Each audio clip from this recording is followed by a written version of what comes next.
어린이와 함께 참여할 수 있는 공간이 있어야 될 것 같아요. 그래야 어른도 함께 나설 것 같고 이벤트나 행사들이 많이 활성화되면 좋을 것 같아요. 울산에는 그래도 연극이나 이런 게 문화공간이 그래 많지 않았는데 장생포에 생긴다 하니까 기대되고 친구들이랑 아니면 가족이랑 다음에 꼭 한번 가볼게요.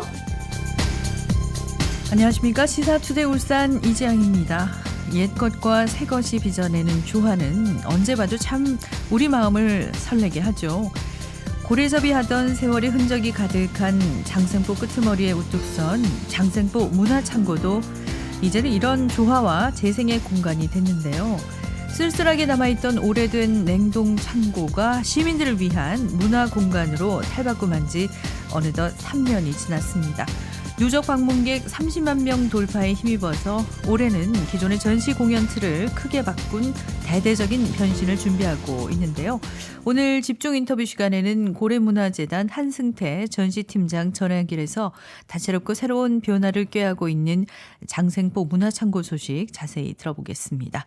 이어서 일상 속 과학 이슈와 이론을 친절하게 소개해드리는 과학 포커스 시간도 마련돼 있죠.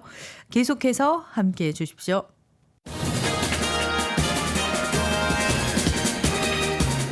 울산의 정치 이슈와 정책 현안들을 살펴보는 시간 정가 소식입니다.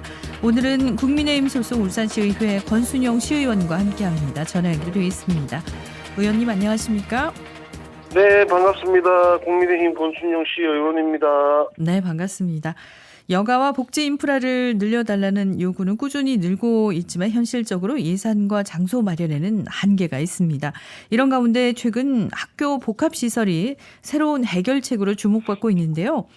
의원님 먼저 학교 복합시설이라는 건 구체적으로 어떻게 활용되는 건가요? 네, 학교 복합시설이란 학교에 설치하는 시설로서 학생과 지역 주민이 함께 이용할 수 있는 공공문화체육시설이나 주차장 평생교육시설 등을 말합니다. 네. 학교시설 복합화라는 개념은 학교를 학생들의 학습 공간으로만 한정하지 않고 지역사회의 공공시설로서 지역 주민의 공공복지, 문화, 체육 공간으로 발전할 수 있도록 학교의 물리적 환경을 조성하는 거라고 설명할 수 있는데요. 네. 학교시설 복합화는 학교를 신축하거나 증개축하는 시기에 학교 부지 안에 주민 생활에 필요한 시설을 복합적으로 설치해서 학생에게는 더 나은 교육 환경을 제공하고 지역 주민에게는 삶의 질을 향상하고 평생 교육의 장을 제공하기 위한 사업이라고 할 수 있습니다. 네, 그렇다면 울산에는 지금 이런 식으로 지역 주민들과 학생들을 위한 공간, 이 두 가지 용도로 사용되고 있는 시설이 얼마나 있나요? 네, 현재 울산에 있는 시설 중 복합화 시설이라고 할 만한 것은 울산여고 하부에 설치된 종합거리 공용 주차장이 유일합니다. 이 사업은 2020년에 생활사회 기반 시설 복합화 사업으로 추진돼서 2022년 2월에 개장했는데요.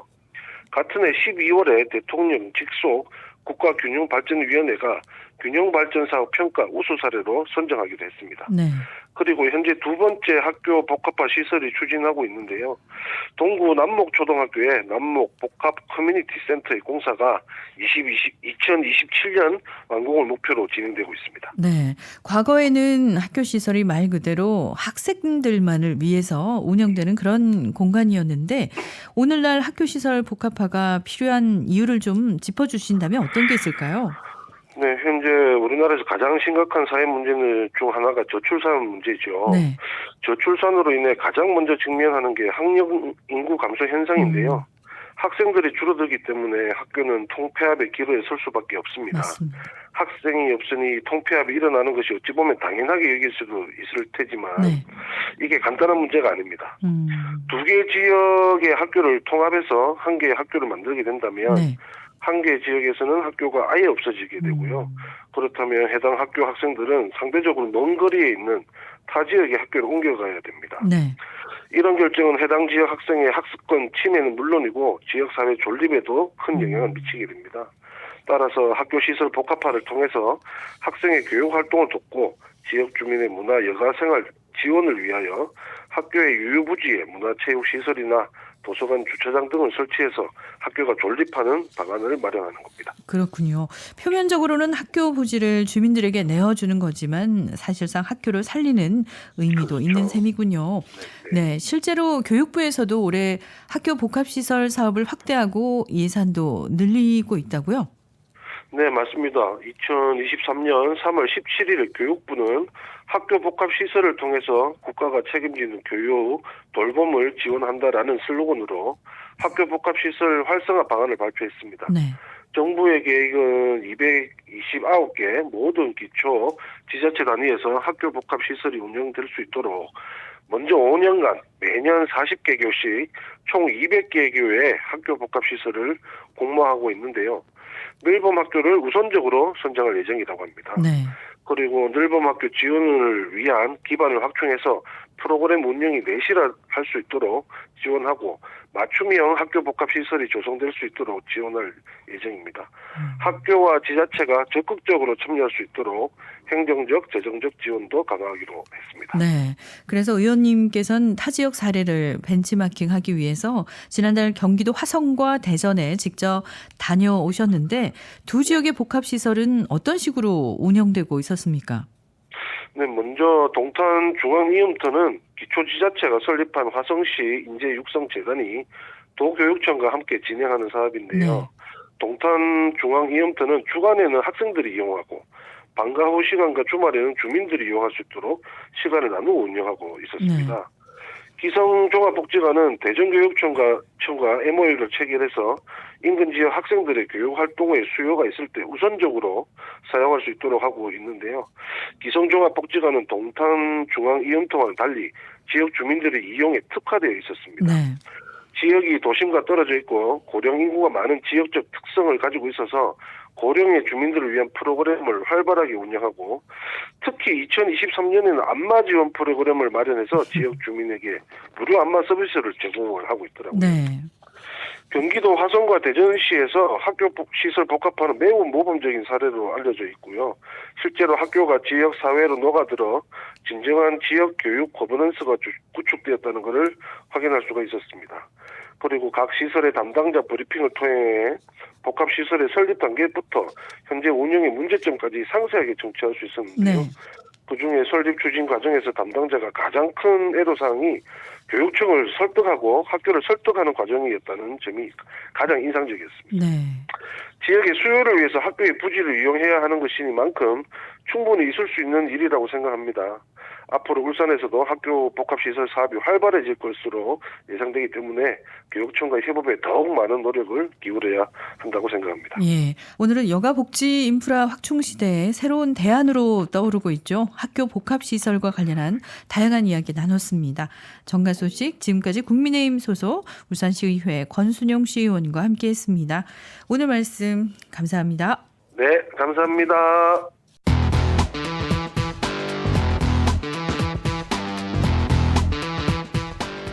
시사투데이 울산에서는 실시간 보이는 라디오도 진행하고 있습니다.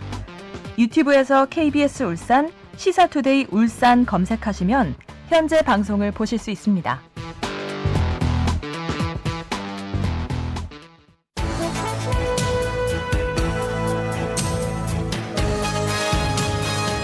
네, 울산의 이슈와 인물에 한 걸음 더 깊게 다가서는 시간입니다. 집중 인터뷰. 장생포항 일대를 쭉 걷다 보면은 거대하고 독특한 건축물 하나가 눈에 띄죠. 바로 폐창고를 리모델링한 장생포 문화창고인데요. 장생포 문화창고가 올 한 해 지역의 문화예술 메카로 자리 잡기 위한 색다른 시도를 선보입니다. 자세한 이야기 고래문화재단 한승태 전시팀장과 나눠보겠습니다. 전화 연결돼 있습니다. 팀장님 안녕하십니까? 네, 안녕하세요. 반갑습니다. 네, 반갑습니다. 아마 고래 다음으로 잘 알려진 장생포의 상징이 문화창고 건물이 아닐까 싶은데요. 지금까지 얼마나 많은 분들이 이곳을 다녀가셨나요? 네, 작년까지 누계로 하면 32만 7,514명이 다녀가셨고요. 네. 작년 한 해만은 17만 4,213명이 다녀가셨어요. 그래서 저희는 올해 한 20만 정도가 다녀가시지 않을까 이렇게 예상을 하고 있습니다. 네. 이미 적지 않은 사랑을 받고 네, 있는 맞습니다. 곳인데요. 근데 올해 장생포 문화창고가 대대적인 변신을 시도하기로 했죠. 어떤 고민을 했고 그 결과 어떤 변화를 맞이하는지 소개 좀 해주시죠. 사실 작년까지만 해도 이 공간을 알리는 역할들을 저희가 많이 좀 했고, 네. 이제 올해는 이제 본격적으로 시민들이 이제 문화에 대한 어떤 퀄리티를 조금만 좀 높여줄 수 있는 한 발 더 프로젝트를 지금 저희가 진행을 하고 있어요. 그래서 저희가 문화창고에는 크게 4가지 카테고리를 해서 운영을 합니다. 네. 뭐 공연, 전시, 체험, 그다음에 이제 대관이 이제 이루어지고 있는데요. 네. 저희가 올해 공연 같은 경우에는 이제 어린이 상설 공연, 그다음에 기획 공연 2개, 그다음에 이제 축제 프로그램으로 저희가 2개 정도를 좀 준비를 했고요. 그다음에 무엇보다 또 우리 시민들이 좋아하시는 게 있어요. 우리 그 6층에서 바라보는 황혼, 서쪽 하늘로 그 지는 황혼이 가장 멋지죠. 아름다운 곳이 바로 이 장생포입니다. 네. 문화창고입니다. 예. 네, 그거 준비했고요. 저희가 이제 전시 부분에는 저희가 테마를 이번에 좀 줘서 운영을 좀 하려고 생각을 하고 있어요. 네. 그래서 이제 미디어 아트관과 그다음에 울산 작가관, 네. 그다음에 그림책 원화 전시관, 그다음에 K 아트 트렌드관 이렇게 4가지 이제 테마를 가지고서 전시를 저희가 준비를 했고요. 그다음에 2층 공간에서는 저희가 체험을 이제 본격적으로 운영을 하는데 이곳에는 이제 전문적인 그 문화예술 교육 단체가 3개를 저희가 이제 상주를 시켰어요. 네.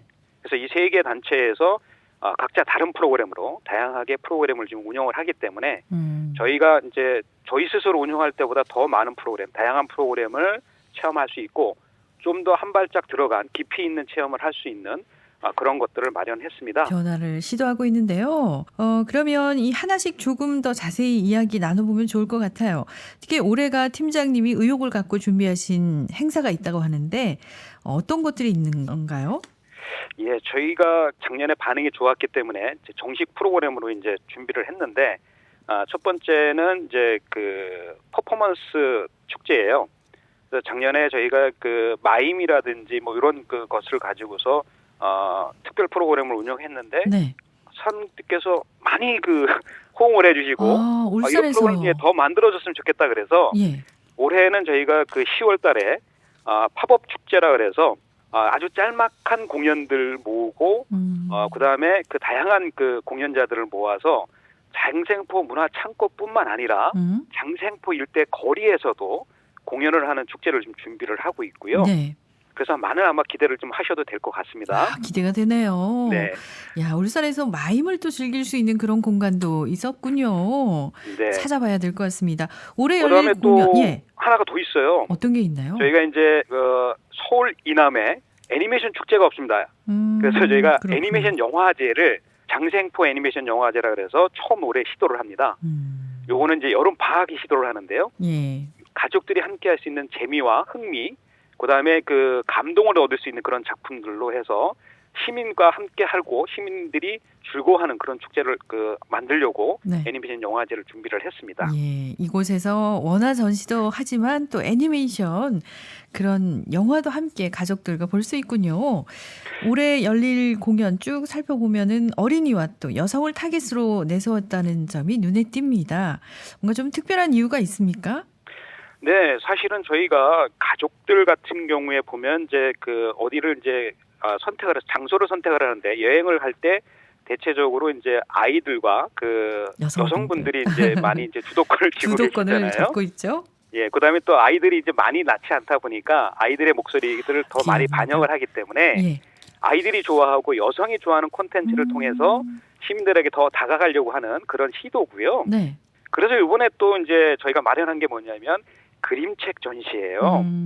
그러니까 단순하게 책을만 전시를 하는 게 아니고 그림책 원화와 더불어서 책이 어떻게 만들어지는지, 네. 그다음에 책 속의 주제는 어떻게 우리에게 무슨 메시지를 던지는지 이런 이제 서브 프로그램까지 만들어 갖고 우리 이제 엄마들도 좋아하고 우리 아이들도 좋아하는 더불어서 이제 아빠까지 같이 어우를 수 있는 그런 프로그램을 마련했어요. 네. 이번 프로그램 같은 경우에는 이제 우리 볼로냐라고 이제 전 세계에서 가장 유명한 책 축제가 있는데 네. 거기에 이제 올해 일러스트레이터라 그래서 여기에 우리 한국 작가들이 많이 지금 진출하고 있고 일러스트레이터로 이제 선정이 되고 있거든요. 네. 그래서 그 볼로냐에서 수상작들 그것들을 시리즈로 해서 한번 전시를 하고요.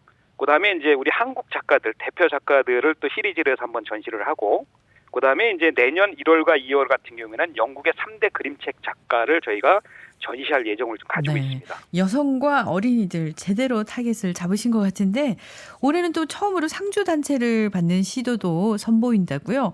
장생포 문화창고에 상주 예술단체가 들어온다. 그건 또 어떤 의미가 있을까요? 이제 그 장생포 문화창고가 이제 본격적으로 공연 공간으로서 혹은 체험 공간으로서 명실상부하게 이제 시민들에게 이제 각인이 되었다라고 이제 보여지고요. 네. 그 상주 단체 같은 경우 저희가 두 곳을 이제 받고 있어요. 하나는 이제 공연 상주 단체를 저희가 받고 있고요. 그다음에 하나는 체험 교육 프로그램을 하는 상주 단체를 받고 있습니다. 그래서 아까 말씀드렸다시피 교육 프로그램은 나르샤라든지 구세라, 세김 같은 그런 전문 예술 교육 그 상주 단체가 이제 프로그램을 운영할 거고요. 네. 이건 이제 주말 프로그램과 주중 프로그램을 나눠서 할 겁니다. 그다음에 이제 계기성 프로그램이라서 뭐 어린이날이라든지 명절이라든지 이런 때는 특별한 프로그램을 또 갈 거고요. 네. 상주 단체 같은 경우는 3월 말에 이제 공연 상주 단체는 3월 말에 결정이 돼요. 네. 3월 말에 결정이 되면 그분들도 우리 공연장에서 4회 이상의 그 공연 프로그램을 이제 운영하게 되어 있습니다. 그것도 저희와 같이 협의를 해서 우리 그 시민들이 좋아할 만한 그런 프로그램을 마련하도록 할 예정입니다. 네. 변신을 시도하고 또 앞으로 시민들의 기대를 모으게 될 텐데요. 끝으로 장생포 문화창고가 어떤 공간이 됐으면 하는지 바람과 목표가 있다면 말씀도 나눠주시죠. 네, 작년에 저희가 그 시민 400명들하고 같이 애니메이션을 제작을 했어요. 네. 시민들이 이제 6장씩의 종이에다가 애니메이션을 그려서 연결해서 이어 붙여서 메시지를 저희가 냈었는데, 그것은 이제 우리 시민들이 즐기는 문화창고라는 이제 그런 개념으로 저희가 애니메이션을 만들었거든요. 그래서 저희는 그 앞으로 발행과 목표가 있다고 한다면 네. 시민들에게 큰 그늘이 되어주고 목마른 샘을 그 갈증을 해소해주는 그런 공간이 되었으면 하고요. 그다음에 일상의 피곤을 재충전할 수 있는, 그래서 삶의 만족도를 높여주는 그런 문화 공간으로 저희는 거듭나기를 희망하고 있습니다. 네, 장생포 문화창고가 다양한 시도와 노력에 힘입어서 앞으로도 문화창고라는 그 이름값을 톡톡히 하는 멋진 공간이 되길 기대합니다. 집중 인터뷰 오늘 올해 들어서 다채롭고 새로운 변신을 꾀하고 있는 장생포 문화창고 소식 함께 나눴습니다. 지금까지 고려문화재단 한승태 전시팀장과 함께했습니다. 좋은 말씀 감사합니다. 네, 고맙습니다.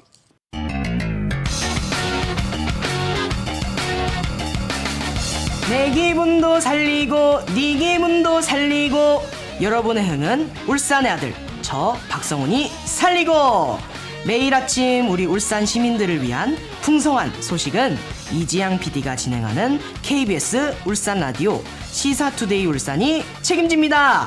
매일 함께 해주세요. 네.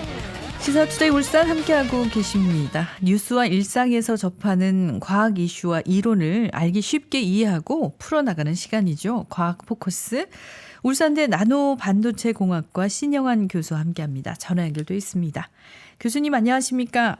네, 안녕하십니까? 네, 지난 시간에는 수소 원자의 양자 역학적 결합에 관해서 이야기 나눴는데요. 오늘은 수소를 이용한 에너지 발전에 관해서 준비하셨군요. 이건 말 그대로 수소 분자를 만들 때 발생하는 에너지라고 이해하면 될까요? 네. 수소 원자 두 개가 화학 결합을 해서 만들어지는 안정한 수소 분자는 가장 작은 분자라고 할 수 있습니다. 연금술에서 시작된 화학은 분자를 만들어내는 마법 같은 방법들을 알고 있는데요. 네. 보통 간단한 분자들을 작용기들을 이용한 치환 반응으로 복잡한 분자를 만들어냅니다. 이런 화학 반응은 아보가드로 수라고 얘기하는 매우 많은 분자들을 만들어내는데요. 반응에 따라서 온도나 압력, 시간 등의 조절이 필요하게 됩니다. 자발적으로 비교적 짧은 시간에 10의 24 거듭제곱에 달하는 분자를 만들어내는 화학 반응은 생각할수록 매우 놀라운 일이기도 합니다. 네, 꼭 작은 옥수수 알갱이가 순식간에 팝콘으로 튀겨지는 그런 모습들이 떠오르는데요. 그렇다면 수소 원자가 결합해서 수소 분자가 될 때 얼마나 많은 에너지가 방출되나요? 네, 수소 원자들이 결합해서 수소 분자가 되는 화학 반응에서 열이 방출되지만 네. 그 양은 매우 작아서 실용적인 에너지원으로 활용하기는 어렵습니다. 수소 원자 2개가 모여서 수소 분자 하나가 되는 반응으로 수소 약 22리터를 사용하면 약 400kJ의 에너지가 방출되는데요. 네. 이 에너지는 100W 전구를 1시간 정도 켤 수 있는 양입니다. 이에 비해서 꿈의 에너지라고 불리는 핵융합 반응에서는 훨씬 더 큰 에너지가 방출됩니다. 네. 그렇다면 수소의 핵융합에서 얻어지는 에너지 양도 궁금해지는데 얼마나 큰 에너지인가요? 네, 핵융합에 가장 유리하다고 하는 중수소 3중수소 융합은 중성자가 1개인 중수소와 중성자가 2개인 3중수소를 사용합니다. 1개의 중수소와 1개의 3중수소를 매우 높은 온도에서 반응시키면 중성자가 2개인 헬륨 1개와 중성자 1개가 생성되는데요. 네. 수소 22리터를 핵융합을 했을 때 방출되는 에너지는 100W 전구를 약 200년 동안 켤 수 있는 엄청난 양입니다. 전구를 200년 동안 켤 수 있는 양이라고 하니까 정말 대단한데요. 근데 핵융합으로 이렇게 막대한 에너지를 얻을 수 있는데 왜 아직 이 핵융합으로 상용화하는 그런 기술은 발휘되지 못하고 있는 건가요? 네, 태양이 빛나는 이유는 태양 중심부에서 일어나는 핵융합 반응 때문입니다. 태양의 중심부는 온도가 1600만 도, 압력은 2600억 기압입니다. 이렇게 높은 온도와 압력은 태양의 자체 중력에 의한 건데요. 네. 이러한 극한 환경에서 수소 원자핵들이 서로 충돌해서 헬륨 원자핵으로 융합되는 핵융합 반응이 일어납니다. 우리나라도 참여하고 있는 ITER은 자기장을 이용해서 고온의 플라즈마를 가두는 토카막 방식을 사용하고 있는데요. 세계 최대의 토카막 장치입니다. 이 ITER의 토카막 장치는 1억 5천만 도, 1000만 기압이라는 엄청난 극한 환경을 목표로 하고 있습니다. 또한 미국의 NIF에서는 매우 강한 레이저를 집중시켜서 가열하는 방식이 시도되고 있기도 합니다. 이 정도의 극한 조건을 만들고 또 제어하는 게 인공 핵융합이 풀어야 할 큰 숙제입니다. 네, 많은 에너지를 내뿜는 만큼 어마무시한 그 온도, 압력을 기술적으로 잘 견뎌야 한다는 말씀인데요. 그렇다면 핵융합은 과연 언제쯤에 상용할 수 있을까요? 2021년 한국핵융합에너지연구원의 K스타가 1억 도의 초고온 플라즈마를 30초간 유지하는 데 성공했고요. 네. 역시 2021년 미국 NIF에서는 레이저를 이용하여 투입 에너지 대비 135%의 에너지 잉여를 얻는 데 성공했습니다. 핵융합의 그 상용화 시기를 정확하게 예측하기는 어렵지만 ITER은 2035년 최초의 에너지 잉여를 목표하고 있고요. 네. 2050년경 상업용 핵융합 발전소를 가동할 수 있을 것으로 기대하고 있습니다. 토카막 장치의 경우에는 균일하고 강력한 자기장을 만드는 게 필요하기 때문에 핵융합의 상용화를 위해서 상온 초전도체 개발도 매우 중요한 역할을 할 텐데요. 세계적인 수준의 플라즈마 제어 기술을 확보한 K스타가 핵융합을 이용한 미래 에너지 확보에 큰 역할을 하길 기대합니다. 네, 한때 언론을 들썩이게 했던 초전도체가 바로 여기에 쓰이는 거군요. 우리 울산은 주변에 핵분열 발전소가 많이 있는 지역이죠. 만약에 이 핵분열 대신에 핵융합 기술이 상용화된다면 방사능 누출에 대한 걱정도 좀 덜 수 있을까요? 핵융합은 핵분열에 비해서 고준위, 방사성 폐기물이 거의 발생하지 않는다는 장점이 있습니다. 핵융합 반응은 쉽게 중단되기 때문에 체르노빌 원자력 발전소 사고와 같은 비극을 걱정할 필요도 없습니다. 화석 연료와 비교한다면 핵융합은 이산화탄소의 배출이 전혀 없다는 장점도 있는데요. 물론 기업이 사용하는 전기를 100% 재생에너지로 하자는 RE100의 현재 기준의 핵융합이 맞지는 않습니다. 네. 하지만 핵융합의 친환경성과 고갈 위험이 없다는 장점 때문에 RE100의 핵융합을 포함시켜야 한다는 움직임도 있는데요. 핵융합이 상용화가 된다면 RE100 인정 여부도 달라질 수 있을 걸로 보입니다. 네, 여기에 또 RE100이 나오는군요. 원자력 발전소를 대체할 수 있는 핵융합 기술, 꿈에 가까웠던 일이 조금씩 현실이 되고 있는데 앞으로 더 활발하고 세밀한 연구가 이어지기를 기대해 보죠. 과학 포커스 오늘은 수소를 이용한 에너지 발전에 관해서 이야기 나눴습니다. 지금까지 울산대 나노 반도체 공학과 신영환 교수와 함께했습니다. 고맙습니다. 감사합니다.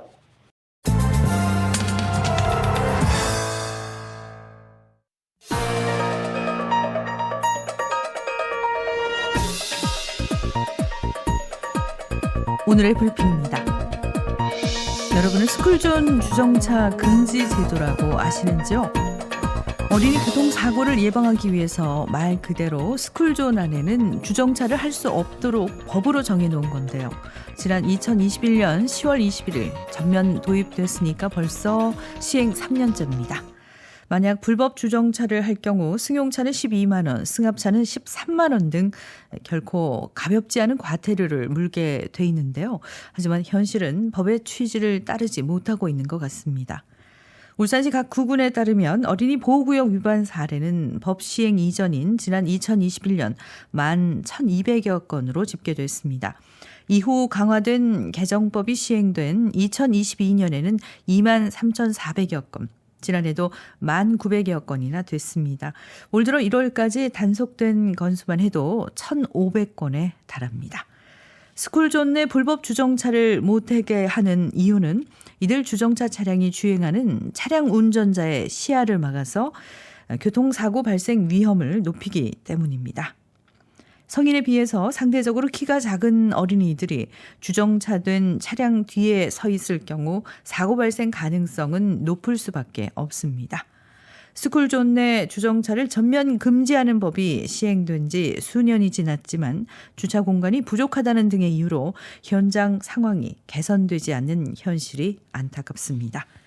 어린이 도보 안전을 지키자는 법의 취지가 무색하지 않게 단속 강화와 함께 시민 인식 개선을 위한 교육 등 다양한 노력이 더 철저히 이루어져야 할 것 같습니다. 이상 오늘의 브리핑이었습니다.